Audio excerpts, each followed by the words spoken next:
dunia sudah membeku. Namun, sangat disayangkan, kita di sini terbagi menjadi 3 lapisan sosial. Lantai atas ditempati kaum-kaum elit berpendidikan, namun mereka hilang empati karena memikirkan dirinya sendiri.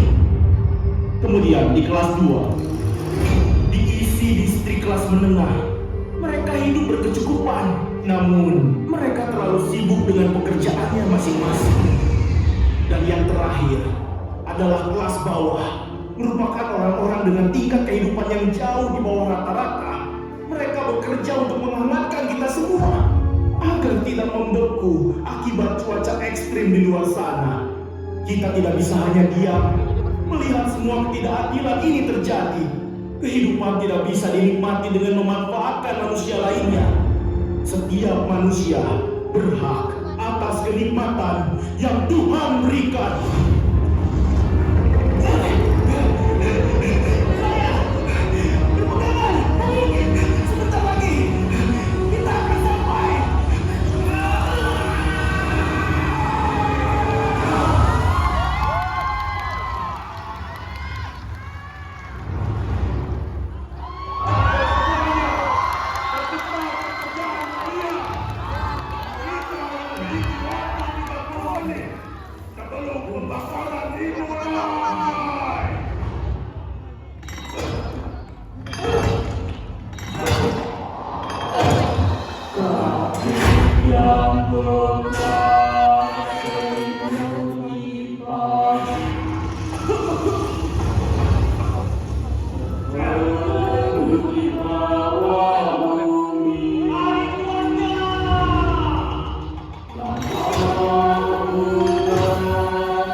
Zoya, terima kasih sudah mengingatkan. Para warga distrik Daskon harap berkumpul. Sebentar lagi makanan akan datang.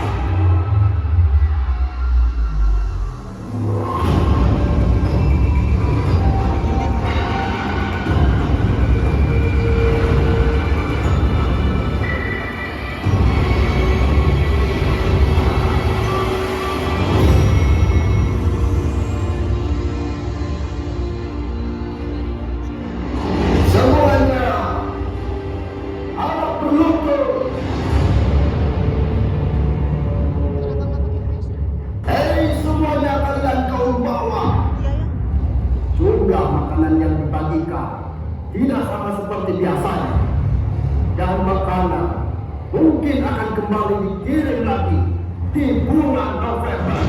Apa maksudnya ini?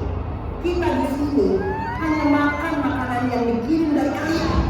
Jika kalian mengirim makanan dengan jumlah sedikit dan tidak seperti biasanya, banyak dari kami yang akan mati kelaparan. Seharusnya kalian semua bersyukur diberikan tempat untuk hidup dari bumi yang dingin ini.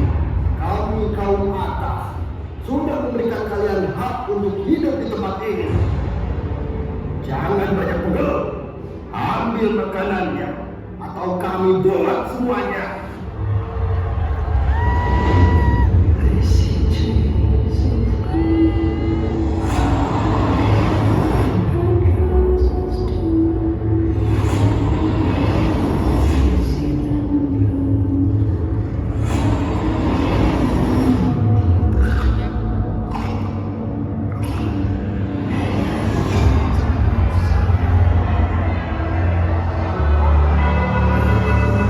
Hei kalian semua! Mengapa kalian diam saja? Seharusnya manusia tidak diperlakukan seperti ini. Lihat, lihat! Kau memiliki daging, mata, dan telinga yang sama seperti mereka. Tapi mengapa kalian tidak melawan dan hanya menerima kenyataan pahit seperti ini? Siapa kau? Aku tidak pernah melihatmu di tempat ini.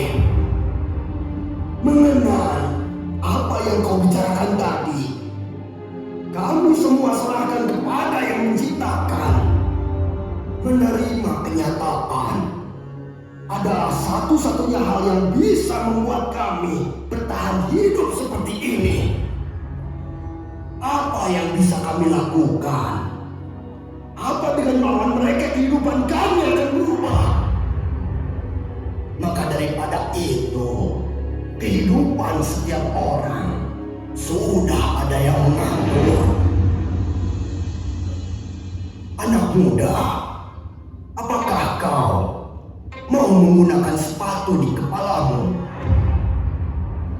Ya, sepatu seharusnya tidak berada di kepala. Sepatu seharusnya berada di kaki. Dan topi seharusnya yang berada di kepala. Tempat kami berada di kaki dan mereka berada di kepala. Dan di bunker bawah tanah ini hanya ada satu hal yang bisa membuat tempat ini menjadi pelindung yang kuat, yaitu kepercayaan.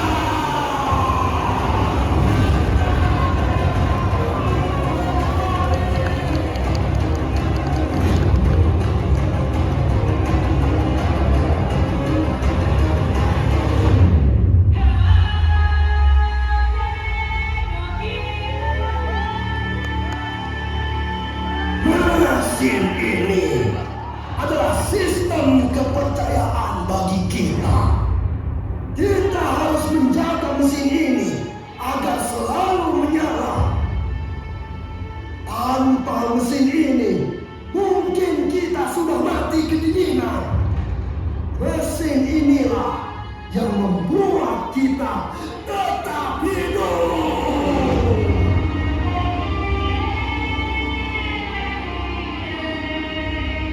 Anak muda, kau tidak dapat mengubah kepercayaan kami di tempat ini. Sudah, menyerah saja. Semuanya, kita harus kembali bekerja.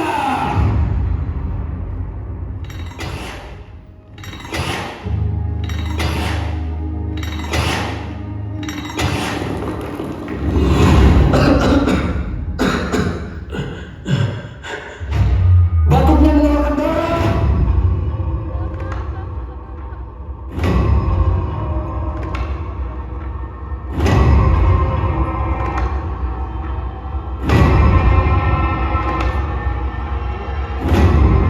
Sepertinya ini sudah menjadi takdirku untuk kembali kepada yang memberi kehidupan.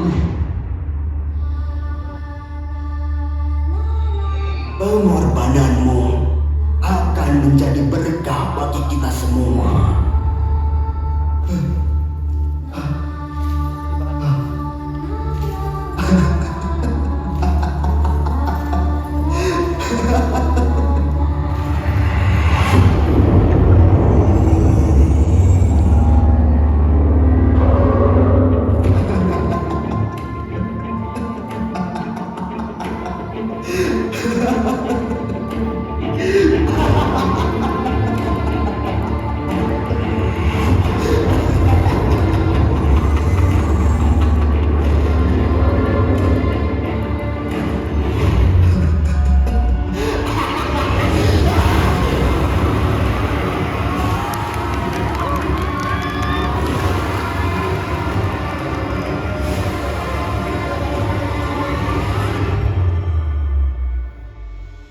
Lihatlah, inilah yang terjadi jika di suatu peradaban tidak adanya pendidikan. Manusia lebih mudah mempercayai mitos, tahayul, atau dogma yang tidak bisa diuji kebenarannya. Karena dengan pendidikan akan membantu mereka semua agar bisa berpikir kritis. Ternyata kehidupan di bawah sini jauh dari apa yang kita perkirakan. Mereka diberikan akal, tapi mereka sama sekali tidak bisa berpikir. Sesungguhnya orang yang berakal yang bisa menerima pelajaran. Bahkan mereka tidak tahu setiap penyakit pasti ada obat yang akan menyembuhkannya. Maka daripada itu, kita akan mencoba memberikan obat kepada mereka. Lalu, obat seperti apa yang cocok untuk menyembuhkan mereka? Satu-satunya cara untuk mengobati mereka semua adalah pendidikan.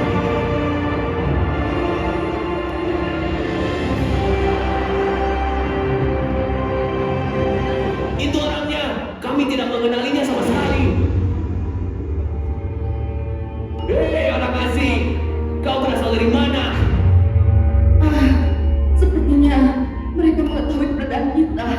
Bagaimana ini? Tenangkan dirimu, biarkan aku saja yang menghadapinya.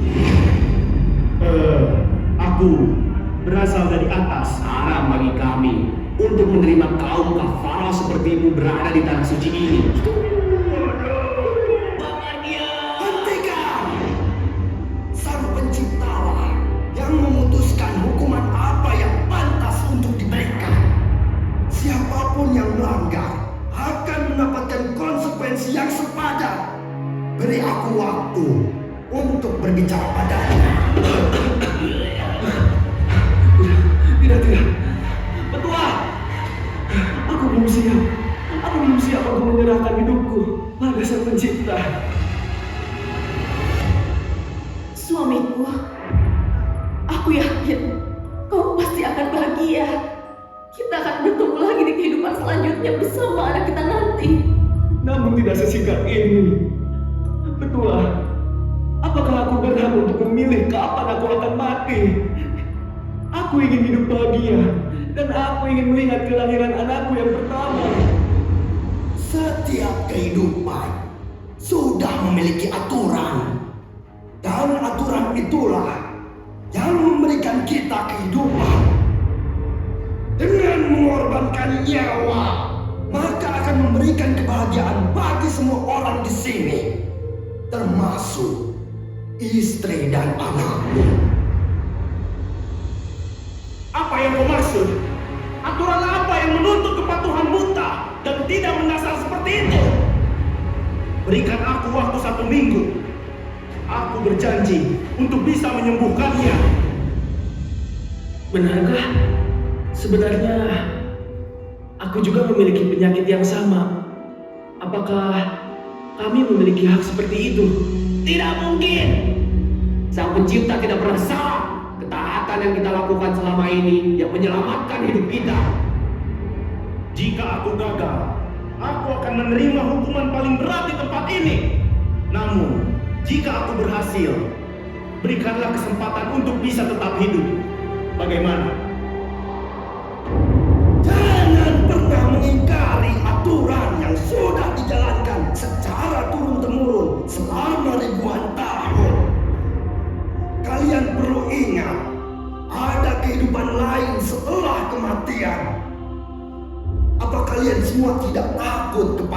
Pencipta, Sang Pemberi kehidupan, tunggu api abadi.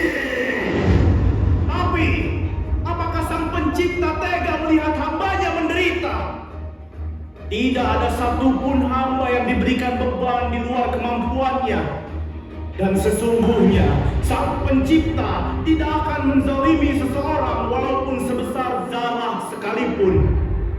Maka kalian berhak untuk berpikir, berhak untuk memilih apa yang menjadi keyakinan kalian saat ini.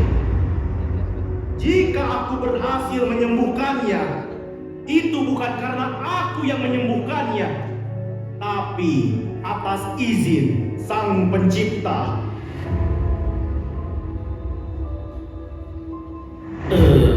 Jika memang seperti itu, dan jika memang ada pilihan untuk kami akan menunggu keajaiban seperti apa yang kau ucapkan.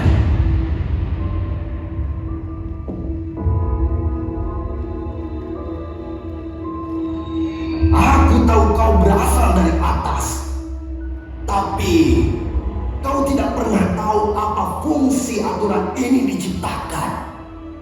Dan untuk apa aku mempertahankan semua ini? Kita lihat apa kau berhasil menyembuhkannya.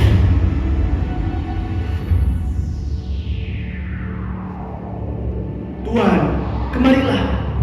Kami membawa obat ini yang kami bawa dari atas. Minumlah.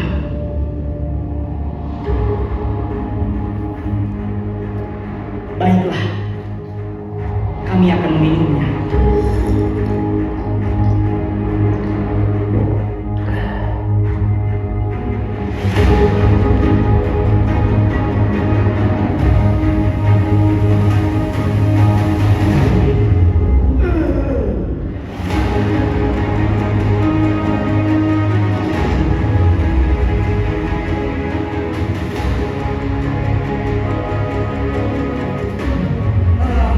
Batuku sudah mulai reda.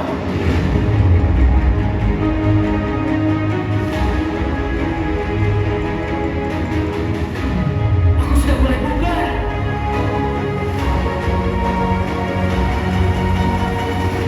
Aku sembuh.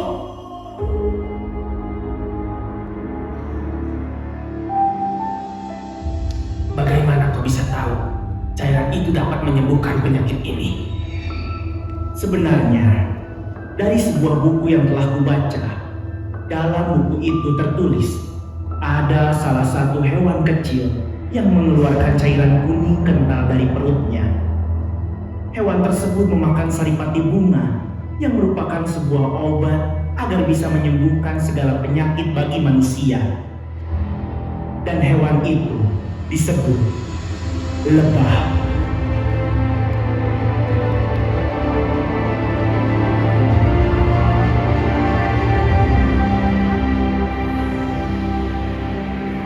Perlu diingat bahwa kesembuhan kalian ini adalah anugerah dari Dewa Tunggu Abadi. Omong kosong! Jangan percayai orang sesat ini. Tungku hanyalah sebuah benda mati. Dia bukan Sang Pencipta sebenarnya. Apa yang kau maksud dengan Sang Pencipta? Ia memang benda mati, tapi ia juga yang memberi kami kehidupan. Benar, Sang Pencipta telah memberikan. Dengarkan aku baik-baik. Kalian pasti tahu mesin tungku ini diciptakan oleh tangan manusia. Apakah kalian mau menyembah sesuatu yang dibuat oleh tangan kalian sendiri? Dalam buku yang telah kubaca, Sang Pencipta menjelaskan bahwa manusia juga dahulu menciptakan berhala dari batu. Lalu mereka bersujud kepadanya. Apa kalian tahu artinya? Mereka menyembah bukan karena kebenaran, tapi karena kebiasaan. Dan itu sama seperti kalian. Tunduk pada mesin ini bukan karena ia Sang Pencipta, tapi karena kalian takut dengan aturan yang kalian ciptakan sendiri. Lalu, bukti apa yang kau bawa?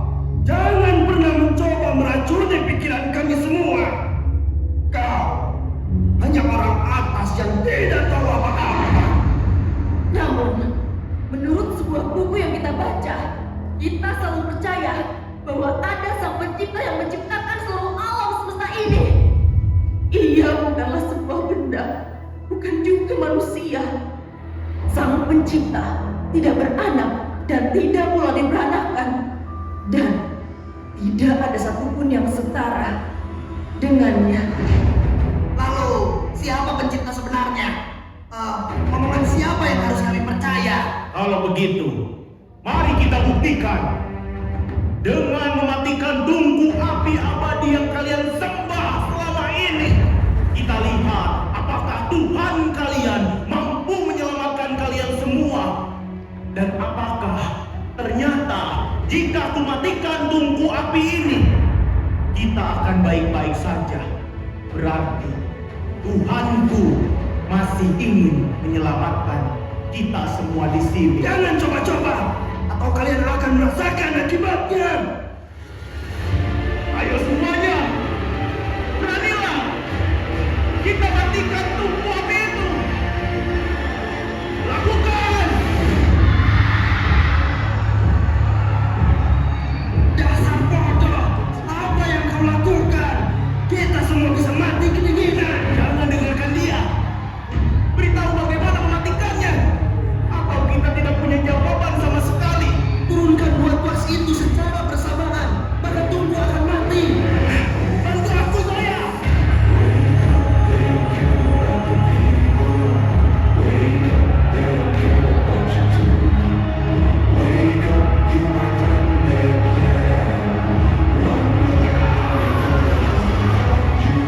Ayo saya, cepat matikan. Aku tidak mau mereka mati.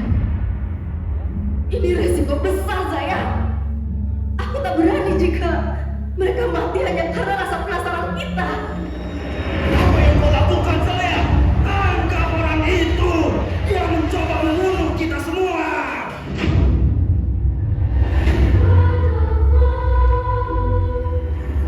Sebenarnya bukan tungku api itu yang jahat, tapi ketakutan yang ditanamkan dalam kepala mereka sejak lahir.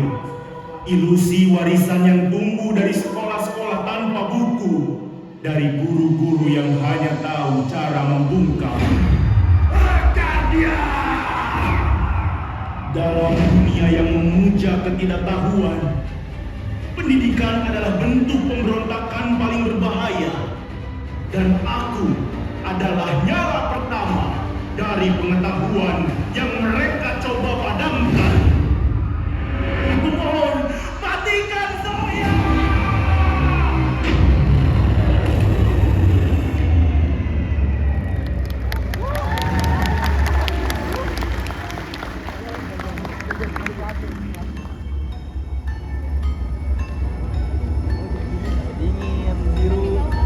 Udahlah. Sebentar lagi kita akan menggigil. Namun, sepertinya tidak terasa dingin sama sekali. Apa kita baik-baik saja? Semuanya, kita lihat apa yang akan terjadi. Kalian sudah bertindak terlalu jauh. Namun, aku belum pernah melangkah sejauh ini. Penemu tempat ini adalah seorang ilmuwan ternama. Dan aku hanyalah generasi ke-10 yang diperintahkan untuk menjaga tungku api ini. Sebenarnya, aku pun sama seperti kalian berdua, terlahir dari kelas atas. Dahulu, kita semua hidup berdampingan. Namun, karena keserakahan kelas atas, maka diciptakanlah kasta agar mereka yang di bawah bekerja terus-menerus menyalakan tungku api tanpa perlu bertanya untuk apa. Hanya cukup memberikan mereka kepercayaan palsu. Mereka bekerja terus-menerus untuk mendapatkan pesan yang diberikan oleh pencipta tempat ini. Nyala api adalah gerbang dunia. Rasa ingin tahu adalah lentera jiwa yang membuka gerbang ilmu tanpa suara. Hanya kata itu yang kuingat. Jika memang dunia sudah baik-baik saja, lantas kemana jalan keluar dari tempat ini? Nyala api adalah gerbang dunia. Apakah ada hubungannya dengan tubuh api ini?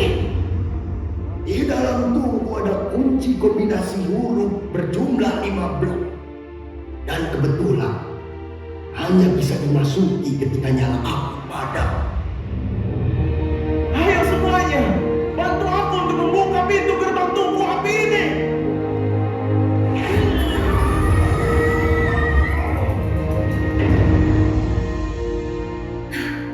Benar. Ternyata ini merupakan teka-teki yang harus kita pecahkan. Gerbang ilmu cahaya langit yang membuka gerbang tanpa suara. Buku pertama yang diperintahkan untuk dibaca bukan karya manusia, tapi wahyu dari Sang Pencipta. Buku yang selama ini kita baca, itulah Quran.